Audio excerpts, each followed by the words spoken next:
երկու կարևոր տեղ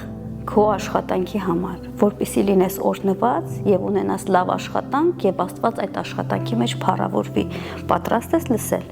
Արի իրար հետ կարդանք Կողոսացիների 3:23-ը։ Ինչ էլ որ անեք, սրտանց արեք, ինչպես կանեք Տիրոջը եւ ոչ թե մարդկանց համար։ Սա շատ կարևոր կետ է։